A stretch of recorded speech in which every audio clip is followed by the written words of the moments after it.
En las afueras de un pequeño pueblo en las montañas colombianas, donde el bosque se adentraba como unas garras negras en las tierras cultivables, se extendía la finca del paraíso perdido. Su dueño, don Ricardo Márquez, tenía 53 años, manos callosas por décadas de trabajo y un corazón pesado por la sociedad. Había heredado las tierras de sus padres, quien a su vez la había recibido de sus abuelos, y desde hacía más de 20 años vivía solo, después de que su esposa y su único hijo murieran en un accidente de camino al pueblo.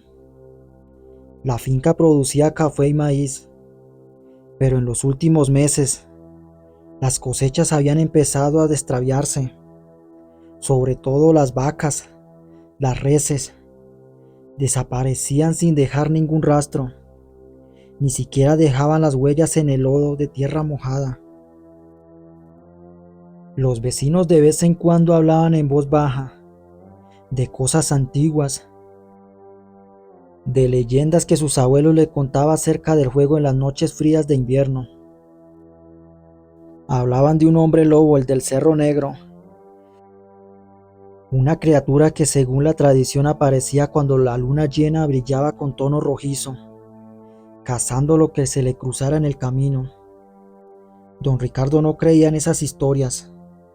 Para él, eran cuentos para asustar a los niños y explicar lo que la gente no entendía. Seguro se trataba de algún bandido o de un depredador grande que había salido del bosque profundo. Así que decidió armarse con su vieja escopeta y pasar las noches vigilando sus animales.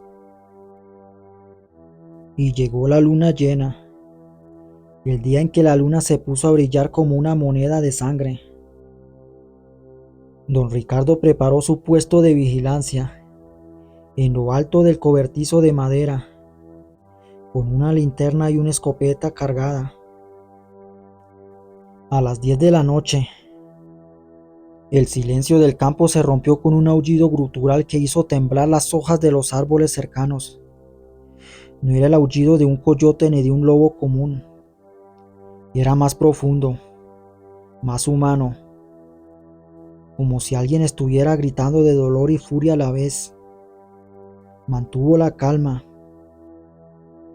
ajustando el objetivo de su escopeta hacia donde venía el sonido. Luego vio algo que hizo que le helara la sangre de sus venas. Una figura enorme, cubierta de pelo oscuro,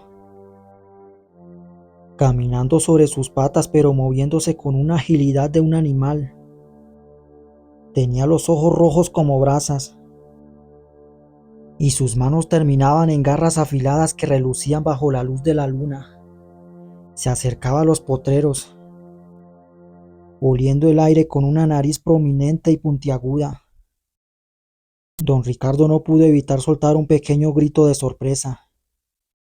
La criatura se giró de golpe en su dirección, y sus ojos rojos se clavaron en él como dos dardos de fuego.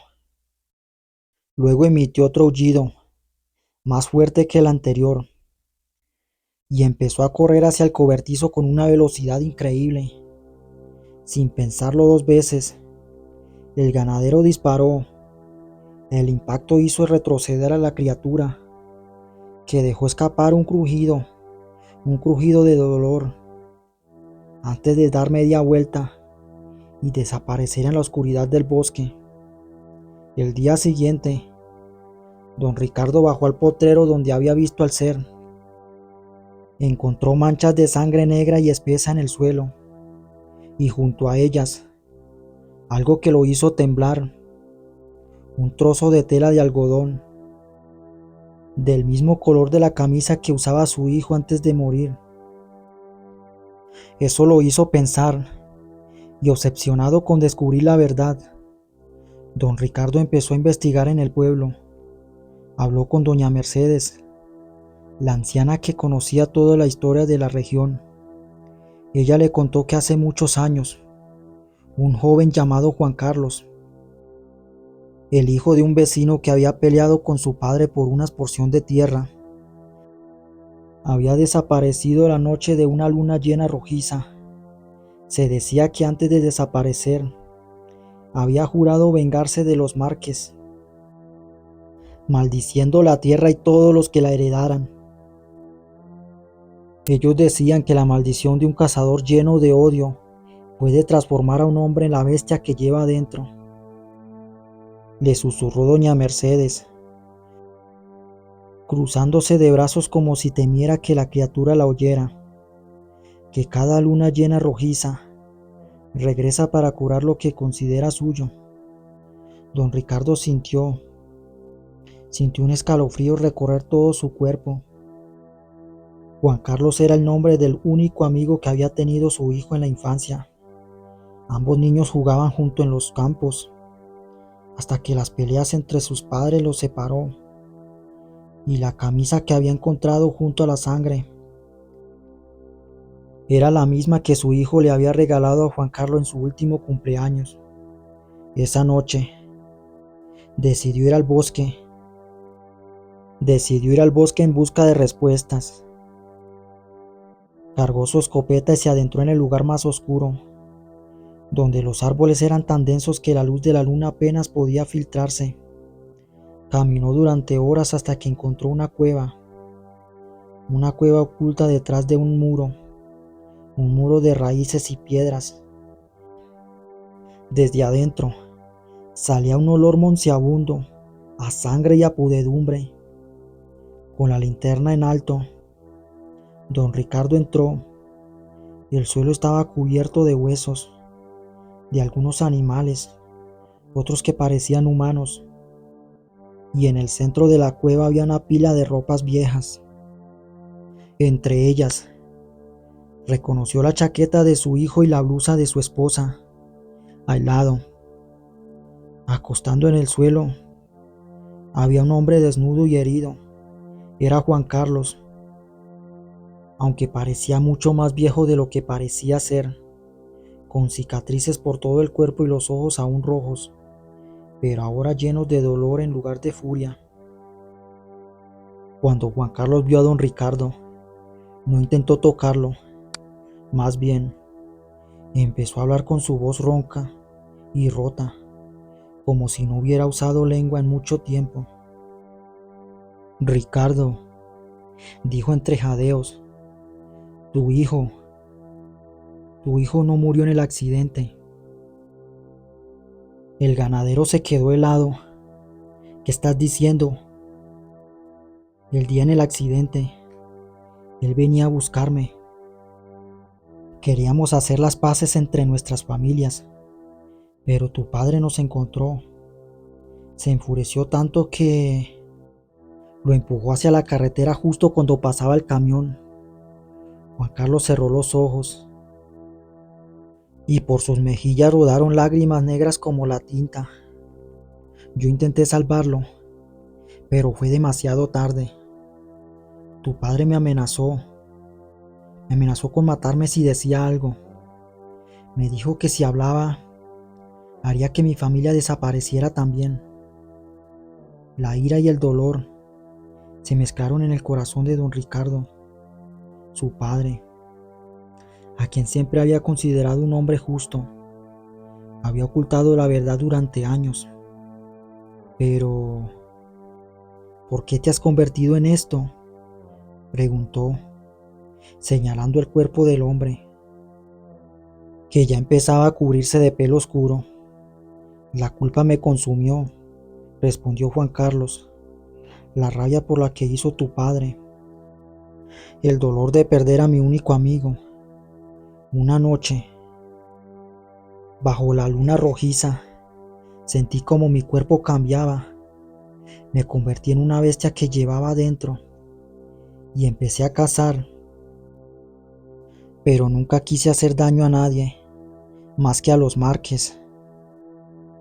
Las reses eran solo una excusa para acercarme a la finca, para poder ver el lugar donde jugábamos juntos. En ese momento, la luna llena rojiza apareció en el cielo, iluminando la cueva a través de una pequeña cobertura en el techo. Juan Carlos empezó a gritar de dolor mientras el cuerpo se transformaba de nuevo, creciendo en un tamaño. Sus dedos se convirtieron en garras y sus dientes en colmillos afilados. Ricardo, dijo una vez más, antes de que la bestia lo dominara, antes que la bestia lo dominara por completo, debes matarme. No puedo seguir así. No puedo seguir siendo una prisión para esta cosa. Don Ricardo sostuvo la escopeta con manos temblorosas. Frente a él estaba la criatura que había estado aterrorizando su finca, pero también el amigo de su único hijo, el hombre a quien su propia familia le había hecho tanto daño. La bestia emitió un gruñido desgarrador y se lanzó hacia él, con lágrimas en los ojos. El ganadero disparó. El impacto fue certero y la criatura cayó en el suelo, moviéndose por última vez antes de quedarse inmóvil. Cuando la transformación empezó a revertirse, Juan Carlos volvió a ser un hombre y en su rostro apareció una sonrisa tranquila. Gracias, susurró antes de cerrar sus ojos para siempre. Don Ricardo pasó la noche en la cueva, rodeado de recuerdos y de la verdad que había estado ocultada durante tanto tiempo. El día siguiente, enterró a Juan Carlos en el lugar donde él y su hijo solían jugar, junto a los restos de su esposa y su niño que decidió exhumar y llevar allí para que descansen juntos. Desde entonces, la finca en el paraíso perdido volvió a ser un lugar pacífico. Las cosechas prosperaron y las reses ya no se volvieron a perder. Pero cada vez que la luna llena toma su tono rojizo, don Ricardo se sienta en la puerta de su casa, mira hacia el bosque y susurra las palabras que Juan Carlos le dijo antes de morir. La bestia no vive en el bosque, vive en el corazón de los hombres.